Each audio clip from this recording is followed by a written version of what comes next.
hecha con una fórmula secreta de hierbas. Este texto concreto dice así: Dios no engendra ni ha sido engendrado. La paciente cree que Jesús fue el Hijo engendrado por Dios. Sin embargo, continúa convencida de que el Corán la curará, aunque personalmente esté en desacuerdo con el texto.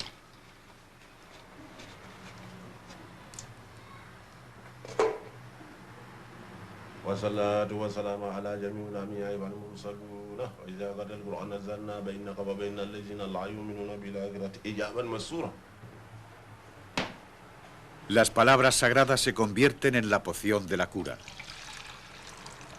La capacidad de África para la conciliación de culturas sigue asombrándome.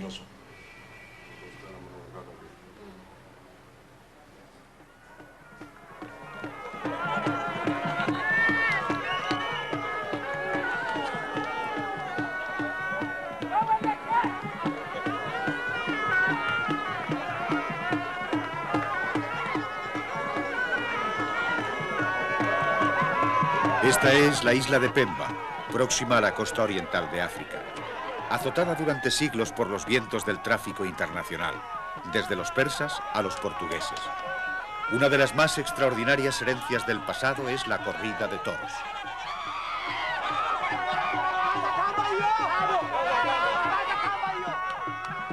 Las leyendas locales remontan el espectáculo hasta el rey Salomón de los judíos, bajo cuyo reinado fue supuestamente domesticado el mundo animal.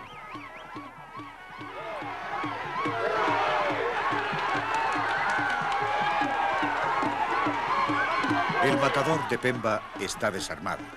Él puede recibir una cornada, sin embargo, aunque esto ocurra, no debe matar al toro. Algunos historiadores dicen que lo más probable es que la corrida de toros llegase de la mano de los portugueses. Si fuese así, la leyenda local es más duradera que la historia colonial.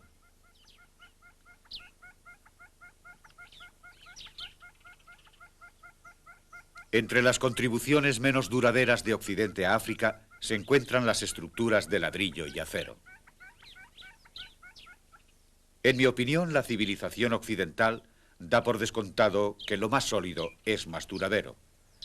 Quizá forme parte del materialismo occidental el hacer equivaler lo resistente a lo material, lo duradero a lo sólido. En el África subsahariana, esto es una falacia. La descomposición a menudo empieza en lo sólido. Los vehículos se oxidan y los edificios de estilo occidental se desintegran rápidamente. Tal vez la parte más incierta de nuestra triple herencia se halla en la arquitectura prestada por Oriente y Occidente. Podría decirse que lo único que tienen en común los edificios es que muy pocos de ellos durarán.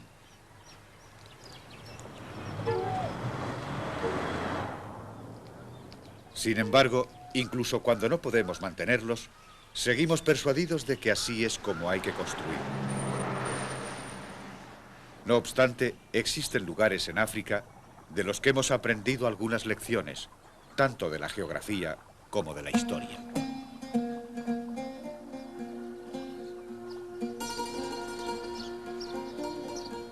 En el norte de África lo sólido perdura.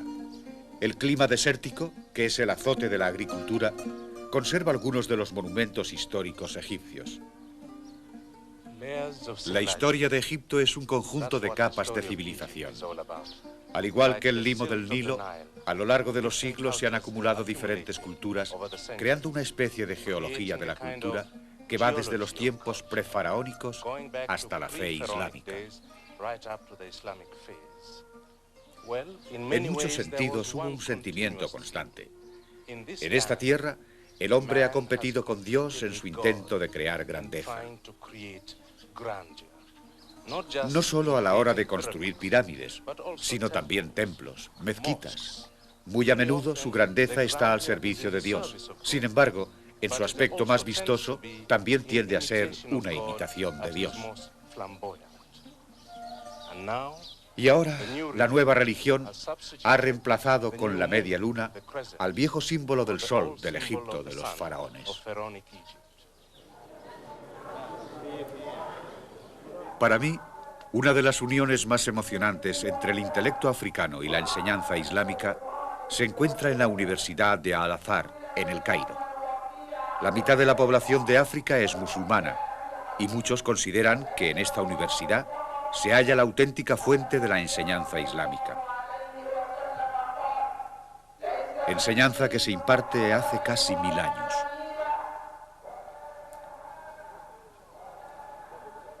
Se han introducido cursos de tipo occidental. Sin embargo, esta universidad, que es una de las más antiguas del mundo, aún desconfía de Occidente.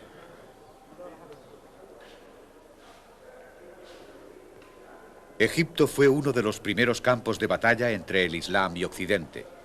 El Islam le arrebató Egipto a la cristiandad y luego tuvo que vérselas con los estratos de anteriores civilizaciones, las de Grecia y Roma.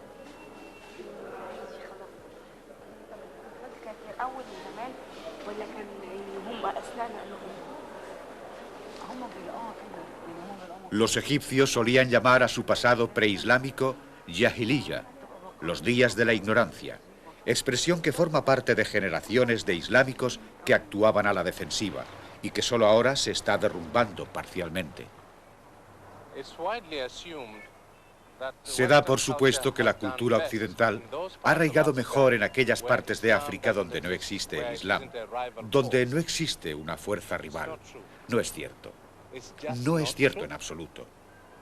Verán, las partes más occidentalizadas de África, a excepción de la República de Sudáfrica, se encuentran en el norte del continente.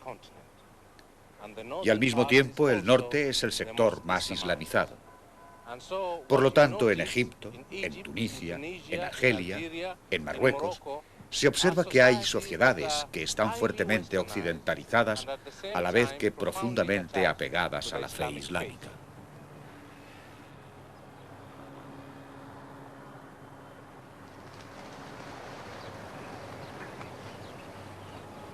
El horizonte urbano de las más importantes ciudades egipcias casi no se diferencia del horizonte de los centros urbanos europeos continentales.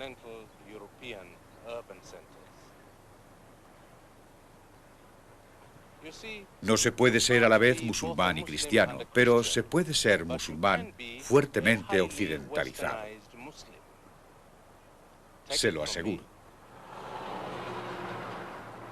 Bajo el desafío de la occidentalización, el Islam puede ponerse de nuevo a la defensiva e intentar recrear su antiguo pasado.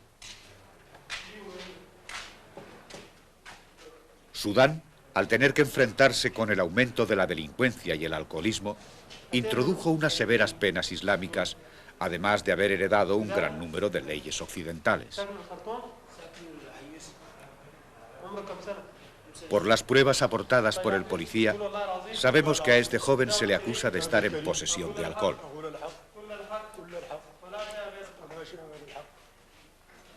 En estados laicos como Nigeria, a veces se ejecuta a los atracadores a mano armada. Bajo la Sharia de Sudán, a un ladrón se le puede cortar la mano. Portar alcohol puede significar la cárcel. Los africanos, musulmanes o no, siguen sin estar seguros de haber encontrado las alternativas legales correctas para reemplazar la defectuosa herencia occidental. La inseguridad continúa.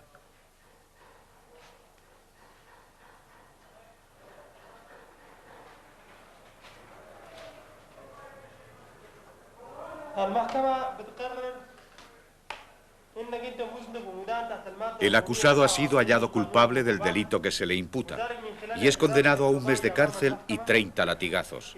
Las pruebas documentales deben ser eliminadas, dice el magistrado.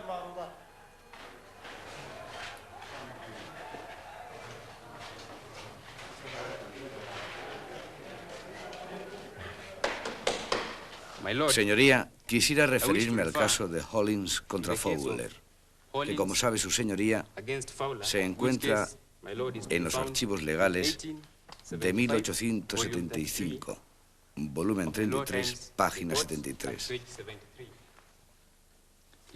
En aquel caso, señoría, Aunque se trata de juicios simulados que se celebran en la Universidad de Nairobi, centro de la práctica jurídica occidental, Kenia sigue conservando una triple herencia del derecho, el occidental, el islámico y el africano. Sin embargo, el sistema dominante es el que ha heredado de los británicos. La Cámara de los Lores sostuvo que aquello equivalía a una confesión y que la inocencia y la buena fe son irrelevantes. Como ya habrán informado a su señoría, mi nombre es Rosemary Nwaso Maho, que defiende al Estado contra I. Señoría, I ha sido acusado de robo o de manipulación de propiedad ajena. No debe usted leer. Está intentando persuadir al tribunal y al tribunal se le persuade argumentando su caso oralmente, sin recurrir a la lectura de sus argumentaciones. Lo que el sistema inglés tiene en común con el derecho consuetudinario africano es la presentación oral ante el tribunal.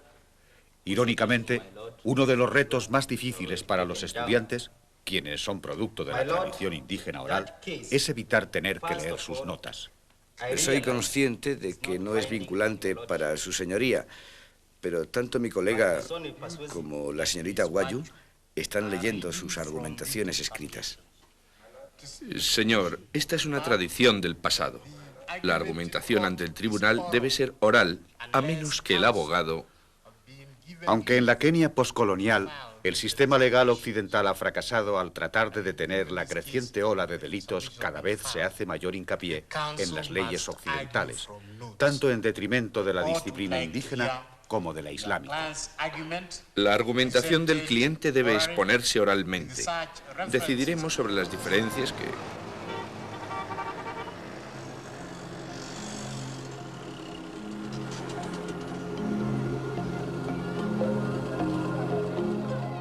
La maldición de la confusión se ha lanzado sobre un continente. Pero bajo las tentaciones creadas en toda África por los distintos sistemas legales enfrentados, subyace un conflicto de normativa moral de gran amplitud. Lo que antaño fue legítimo bajo el gobierno de los antepasados, tal vez ahora no sea ético de acuerdo con los valores importados. Lo que antes era un pecado contra los viejos dioses, puede que ahora para los nuevos sea una virtud. Parece como si los africanos hubiésemos perdido el rumbo.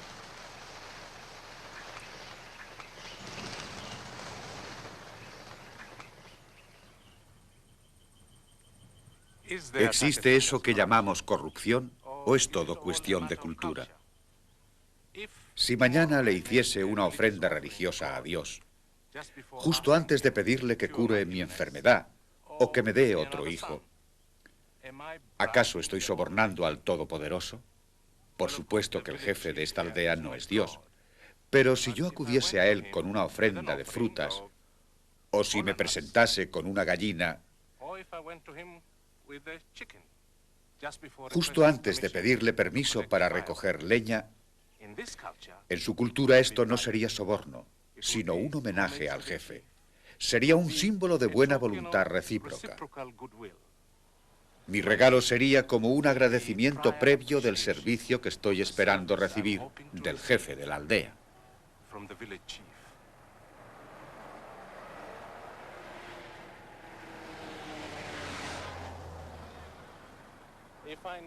Si ahora entro en este banco con otra gallina, justo antes de solicitar el pago de un cheque sin fondos, seguramente las cosas ya no serían tan sencillas. En toda África, en instituciones de este tipo, ya nadie está completamente seguro de dónde empieza el agradecimiento previo y terminan el soborno y la corrupción. Dos cosas han contribuido a esta confusión. Una, simplemente la llegada de estas nuevas instituciones, con sus nuevos valores y normas, desde la moderna administración pública hasta los órganos del capitalismo. En segundo lugar, la misma economía occidental con sus balanzas de pago, sus divisas, sus transacciones bancarias internacionales. Así, los africanos ya no pueden hacer tratos con gallinas y frutas. Si son realmente poderosos, los hacen en millones de dólares y a veces a través de bancos suizos. En cuanto a las nuevas instituciones, Estas le han dado a África más de una pauta de comportamiento, más de un código de conducta, a menudo en conflicto. De modo que, desde un punto de vista moral, este continente ya no está a sus anchas. Ni siquiera estamos seguros de cuál es el comportamiento correcto.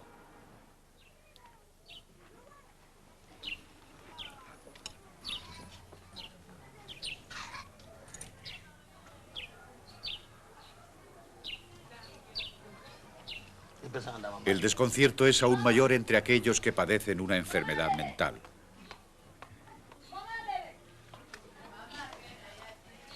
Nos hallamos en el hospital de un barrio pobre de Zaire.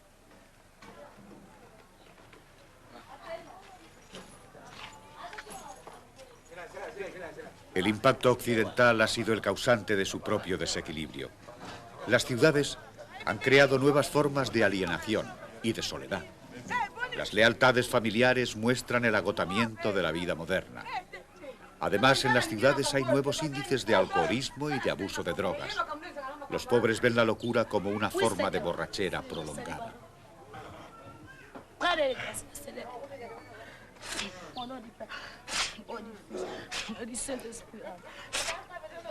Se cree realmente que una mente enferma es una mente encadenada.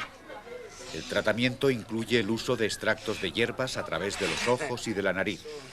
Pero en definitiva, el cuerpo solo quedará libre cuando por fin a la mente se le quiten las cadenas.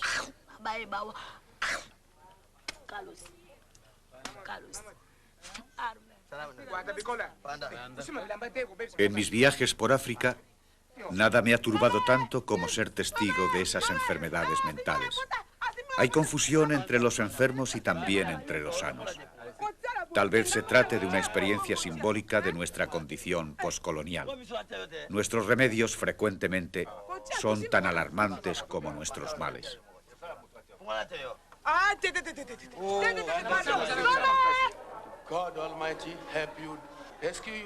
En Nigeria a veces se contempla la locura como una posesión por espíritus, como la invasión del alma por parte de un intruso malvado.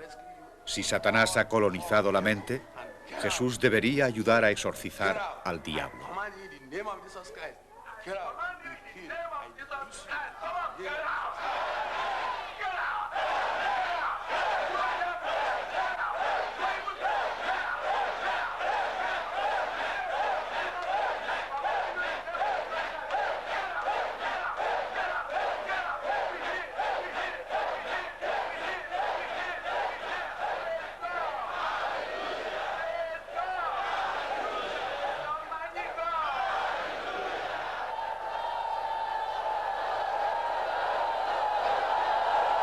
No siempre resulta fácil determinar dónde acaba el cristianismo y empieza la religión tradicional africana.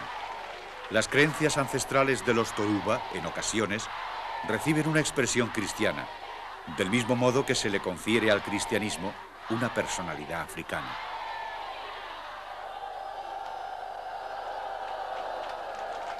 En Gran Bretaña, los anglicanos debaten si Jesús llevó a cabo algún milagro en la tierra.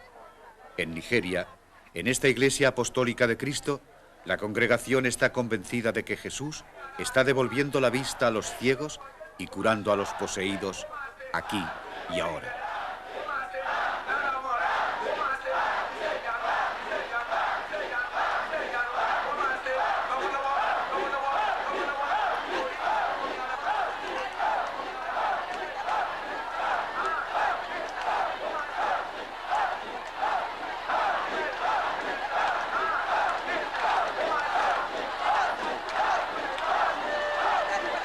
Esta es una singular combinación de culto colectivo y de oración privada.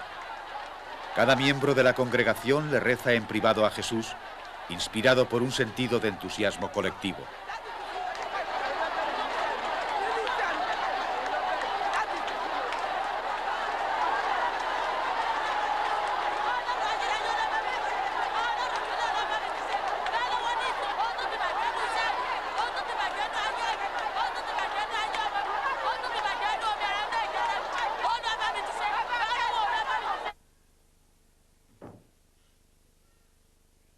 En lo que atañe a las terapias y las curas, Los africanos prefieren cubrir bien sus apuestas. Si Jesús y Juju no dan resultado y el curandero tradicional es demasiado lento, la clínica occidental es otra opción, al menos para los habitantes de la ciudad.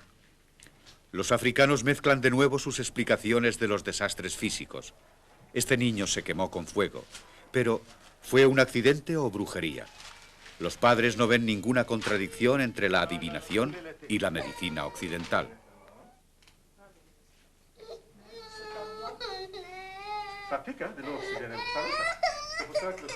Irónicamente, la decadencia de muchas economías africanas y de sus servicios sanitarios han estimulado el resurgimiento de la medicina tradicional.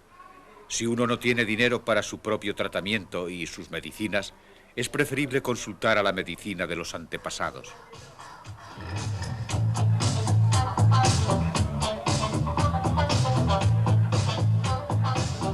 El Nightclub Florida de Mombasa es un recordatorio de que en África no solo los enfermos defienden sus apuestas culturales. Nuestras vidas se balancean en un trapecio cultural, yendo de un estilo de vida a otro.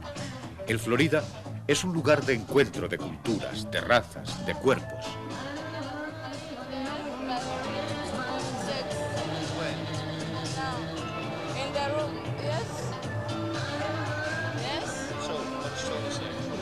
Centros turísticos como Kenia padecen un desdoblamiento de personalidad muy acusado a medida que las antiguas inhibiciones son erosionadas por la modernidad.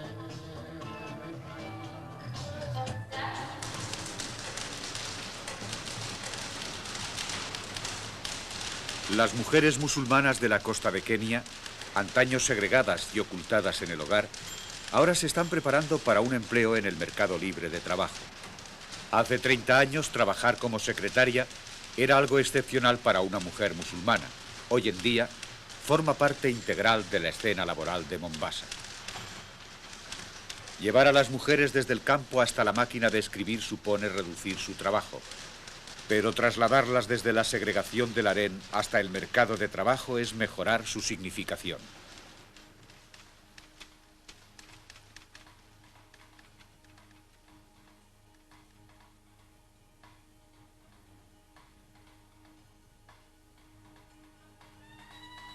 Si el Islam se excede en proteger el cuerpo femenino de las miradas de la gente, la civilización occidental se excede en exhibirlo.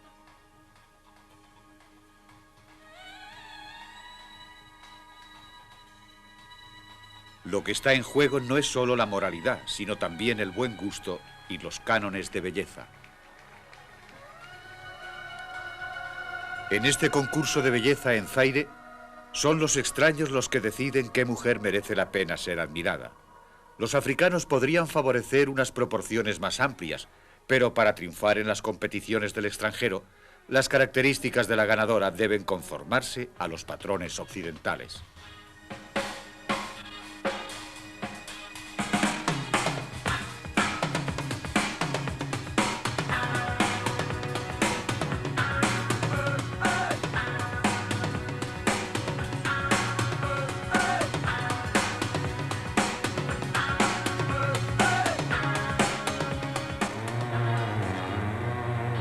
Hemos subordinado nuestro propio gusto a los criterios de otros, y lo hemos hecho jubilosamente, saltándonos nuestra propia cultura.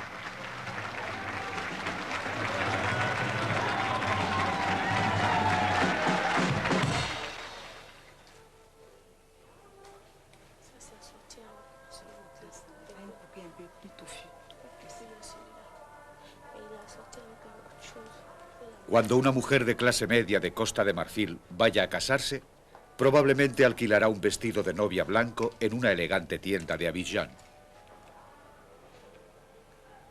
Incluso las novias musulmanas, en algunas partes del continente, están empezando a sentirse cautivadas por el atuendo blanco de las novias cristianas.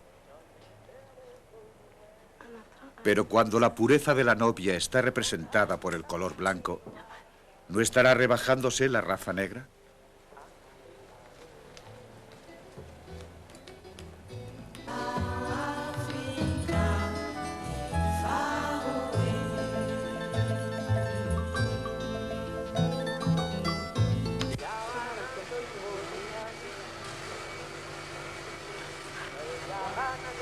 Hubo un tiempo en que cuando una mujer negra se estiraba deliberadamente el pelo, era rechazada por los suyos como si fuese un puercoespín. Pero una diosa blanca les enseña a nuestras mujeres el arte de estirarse el pelo mientras ellas experimentan haciéndose rizos.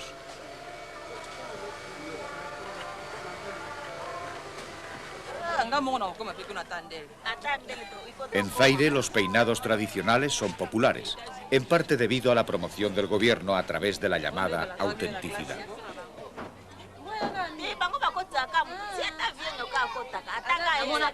La política pone el acento en los valores africanos y en los antepasados.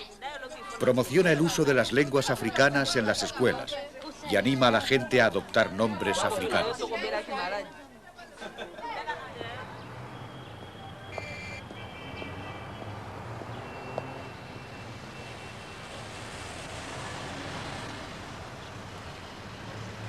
El gobierno de Zaire cree que no solo hay que impedir un exceso de mimetismo en las mujeres, sino que incluso ha llegado a prohibir que los hombres lleven corbatas occidentales, así como los pantalones vaqueros a las mujeres.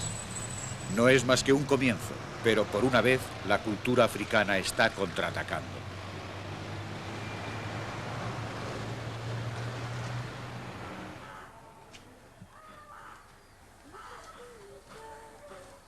En mi experiencia personal, el conflicto de valores se remonta a mis días de juventud en Mombasa, concretamente a la época en que trabajaba en una residencia de estudiantes. Recuerdo que una noche me di de bruces con este choque de culturas. Por aquel entonces era vigilante de comedor aquí mismo.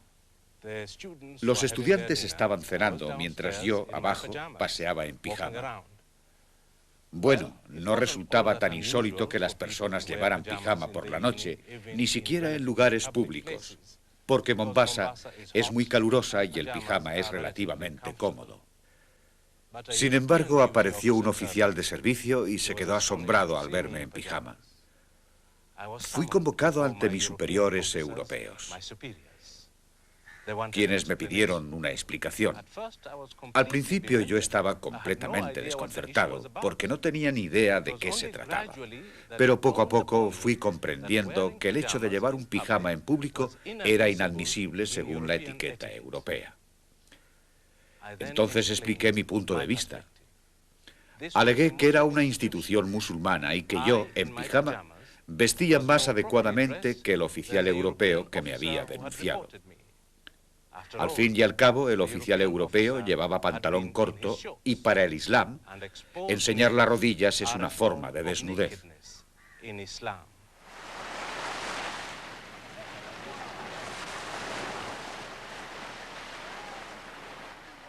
Cuando los europeos imperiales llegaron a nuestro continente, lo hicieron con la mojigatería victoriana y los misioneros se dedicaron a cubrir las desnudeces africanas, llegando incluso a idear unos ropajes especiales para disimular las curvas de las nativas. Ahora sabemos que el mono desnudo no es africano, sino el europeo en África. No es extraño que estemos tan confusos.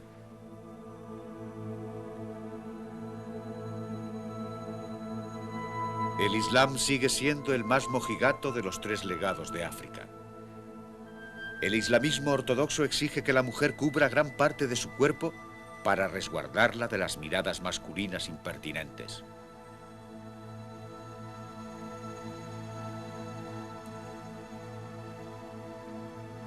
Luego está el misterio, esa cualidad esquiva que el cristianismo ha reclamado para Dios y el Islam para la mujer. Ojos que pueden observar sin ser observados. Sin embargo, hay africanos que se cubrían el rostro mucho antes de la llegada del Islam. Entre los tuaregs del Sáhara, los hombres se cubren mucho más que las mujeres. Somalia.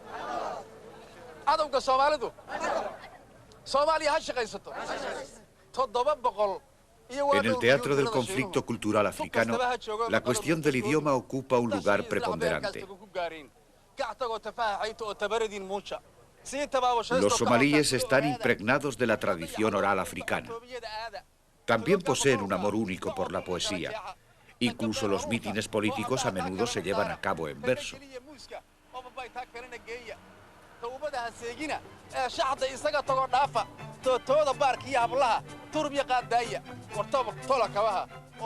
Somalia ha realizado un importante esfuerzo para conservar su lengua, acuñando nuevos términos para crear un vocabulario acorde con la era moderna. El nacionalismo somalí comienza por el idioma.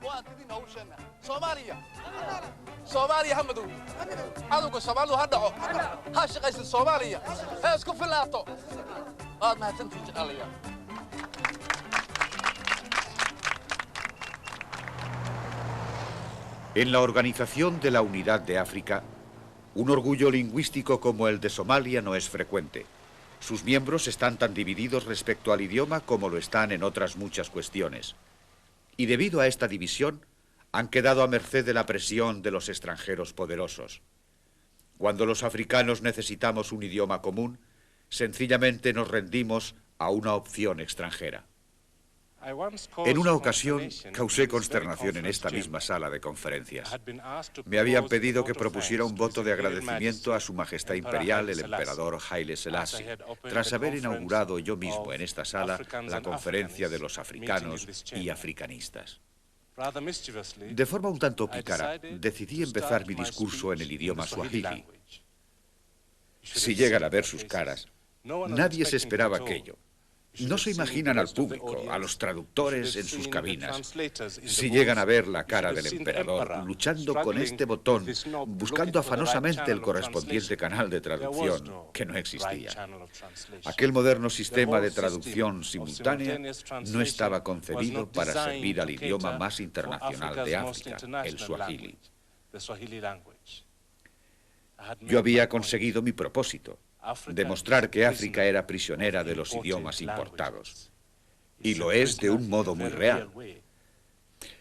Si mañana se aprobase una ley que prohibiese, por ejemplo, el inglés y el francés, la vida pública y la administración nacional de los 2/3 de este continente quedaría paralizada inmediatamente. Take your earphones from underneath your desk. People today. Episode 4. The telephone rang. Marguerite de Navarre. Bien, Marguerite de Navarre joue aussi son rôle dans le Más de 350 millones de africanos están gobernados a través del inglés o del francés. Elle connaît 6 langues. Il y a eu une renaissance européenne.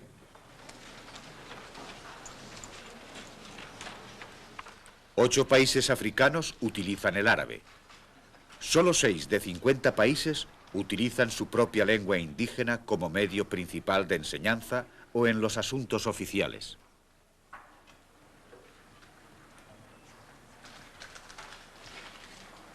De algún modo debemos hacer retroceder la marea de los idiomas extranjeros que nos está inundando.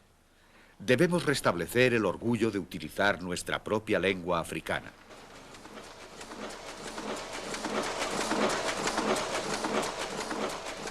Los periódicos son un medio para popularizar las lenguas locales. Al inglés ya se le ha lanzado un reto en los kioscos de periódicos, especialmente en África Oriental. Tal vez el idioma africano de más éxito sea el Kiswahili, que se ha difundido a 8 países. Es la voz de cerca de 50 millones de africanos. En el mundo occidental, cuando uno se sienta a desayunar, normalmente no espera encontrar poesía en el periódico de la mañana. Sin embargo, en el mundo de la cultura suajili, esto sí ocurre. En uno de los periódicos publicados en África Oriental, acabo de leer poemas al editor. Poemas sobre la inflación, sobre la medicina tradicional, sobre la más reciente política del gobierno, sobre toda clase de temas. Como saben, en la literatura inglesa hay una escuela de pensamiento representada por personas como Wordsworth y Coleridge. Una visión en el sentido de que la poesía debería intentar aproximarse al lenguaje corriente de la conversación. Pues bien, en la cultura suajili, esta ambición es a la inversa. La conversación corriente debería intentar aproximarse a la elegancia de la poesía.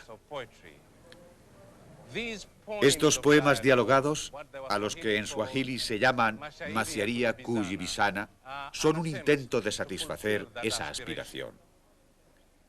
En la cultura suajili, la poesía posee otra función, como modo de liberación del dolor cuando se sufre una gran tensión.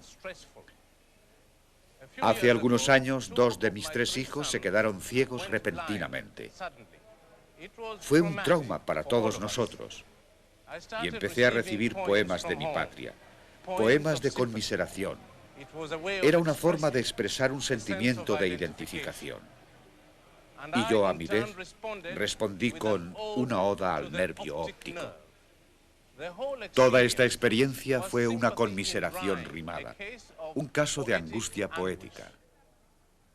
Cuando remitió nuestro dolor, reflexioné sobre mi propia cultura y de nuevo comprendí que se trataba de una civilización que había desarrollado sus propias formas para expresar la compasión entre sus miembros.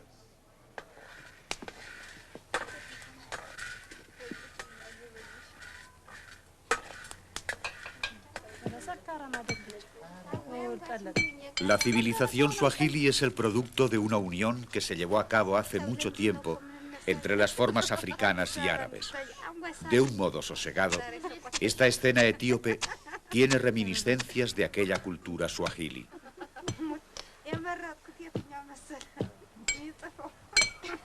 De pequeño, en circunstancias muy similares, yo le servía el café a mi padre y a sus amigos. Ellos hablaban de los grandes poetas clásicos suajilis como Muyuka y Mwana Kupona, y del poeta tanzano del siglo XX, Saban Roberts.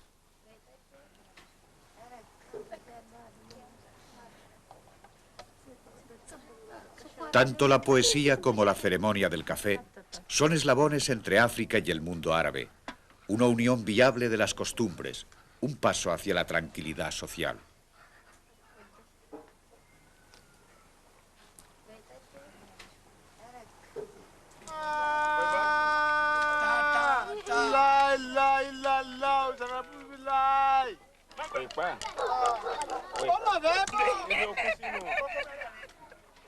También hay sosiego en esta colorista escena de un barrio de Ibadan, Nigeria.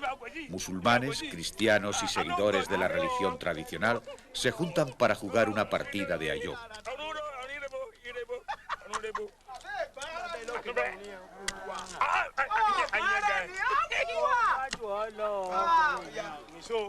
Tradicionalmente, los vínculos entre vecinos son muy fuertes. Incluso en las grandes ciudades, trascienden las divisiones creadas por el Islam y la occidentalización.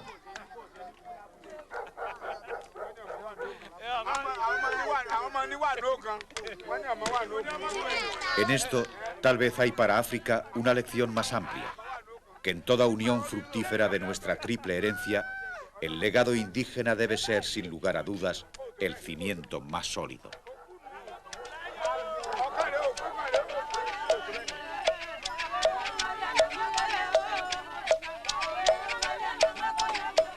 En el corazón del Zaire ecuatorial, presenciamos una escena que muestra hasta qué punto siguen estando vivos los valores ancestrales de África. El pueblo de Konda está celebrando una boda y se escenifica una parábola. Hay una extraordinaria fuerza primitiva en toda la ceremonia, un sentido del drama, un sentido de la diversión, una auténtica representación africana. Comienza con un cuerpo ahorcado con forma femenina. Otra mujer trepa por el armazón para darle el beso simbólico de la vida.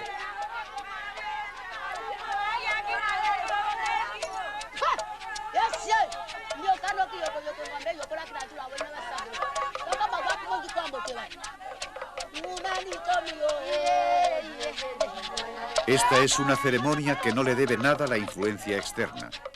Es un ritual que describe los problemas y los vaivenes del matrimonio. Es una proeza de ingeniería básica africana. Pero para mí, por encima de todo, es una demostración conmovedora de la vitalidad y de la inventiva que aún existe en nuestro continente.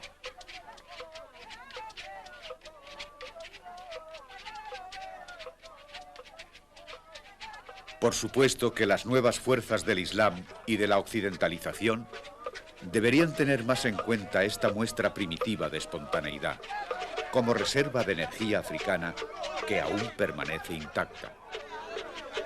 Tal vez haya una alternativa entre la rendición cultural y la confusión cultural, la conciliación, construida sobre la celebración de nuestra propia africanidad. Tú no eres un país, África. Eres una visión del infinito.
Y al mismo tiempo el norte es el sector más islamizado.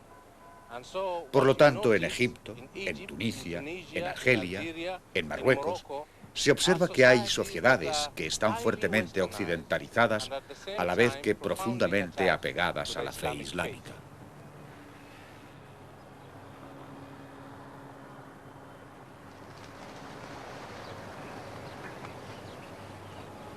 El horizonte urbano de las más importantes ciudades egipcias casi no se diferencia del horizonte de los centros urbanos europeos continentales.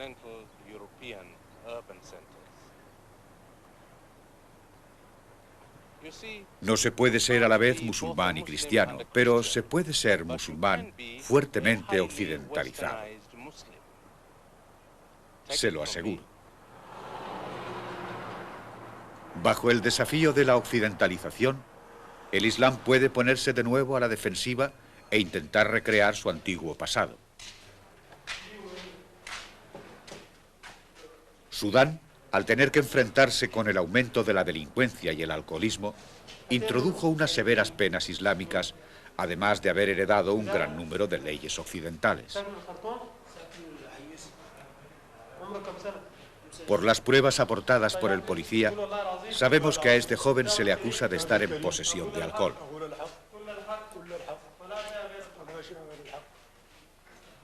En estados laicos como Nigeria, a veces se ejecuta a los atracadores a mano armada.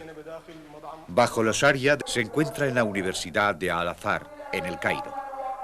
La mitad de la población de África es musulmana y muchos consideran que en esta universidad se halla la auténtica fuente de la enseñanza islámica. Enseñanza que se imparte hace casi 1000 años.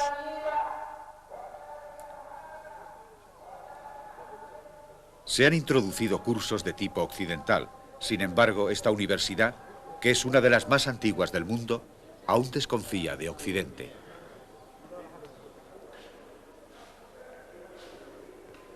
Egipto fue uno de los primeros campos de batalla entre el Islam y Occidente. El Islam le arrebató Egipto a la cristiandad y luego tuvo que vérselas con los estratos de anteriores civilizaciones, las de Grecia y Roma.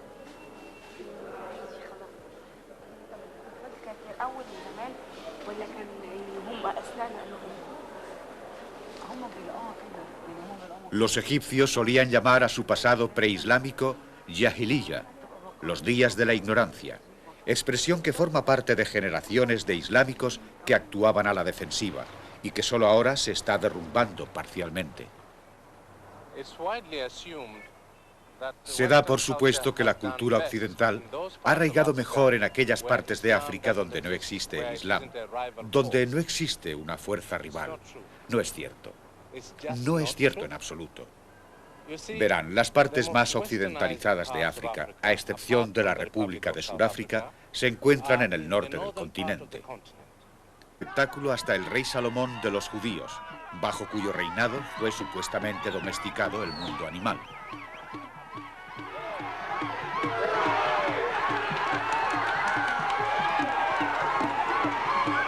El matador de Pemba está desarmado. Él puede recibir una cornada, sin embargo, aunque esto ocurra, no debe matar al toro. Algunos historiadores dicen que lo más probable es que la corrida de toros llegase de la mano de los portugueses. Si fuese así, la leyenda local es más duradera que la historia colonial.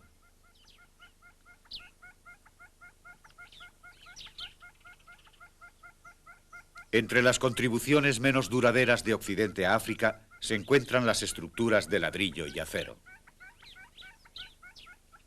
En mi opinión, la civilización occidental da por descontado que lo más sólido es más duradero. Quizá forme parte del materialismo occidental el hacer equivaler lo resistente a lo material, lo duradero a lo sólido. En el África subsahariana, esto es una falacia. La descomposición a menudo empieza en lo sólido. Los vehículos se oxidan y los edificios de estilo occidental se desintegran rápidamente. Tal vez la parte más incierta de nuestra triple herencia se halla en la arquitectura prestada por Oriente y Occidente. Podría decirse que lo único que tienen en común los edificios es que muy pocos de ellos durarán.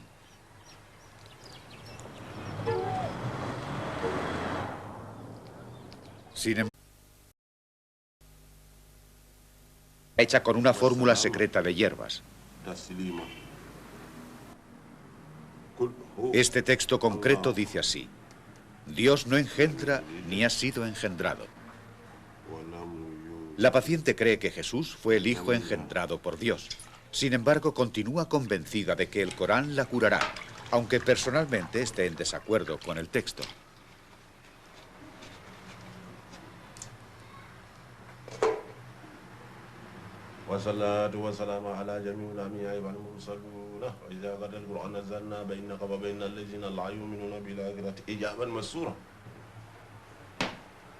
Las palabras sagradas se convierten en la poción de la cura. La capacidad de África para la conciliación de culturas sigue asombrándome.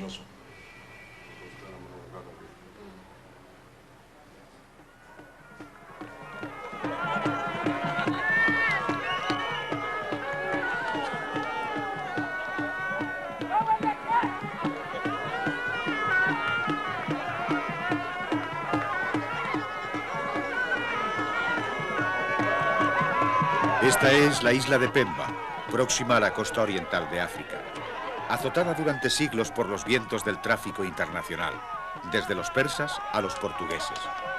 Una de las más extraordinarias herencias del pasado es la corrida de toros.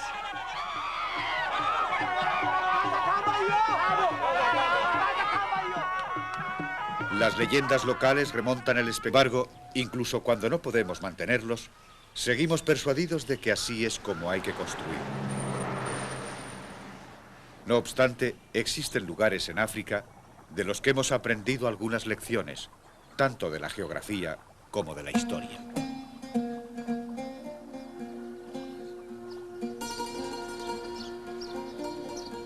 En el norte de África lo sólido perdura.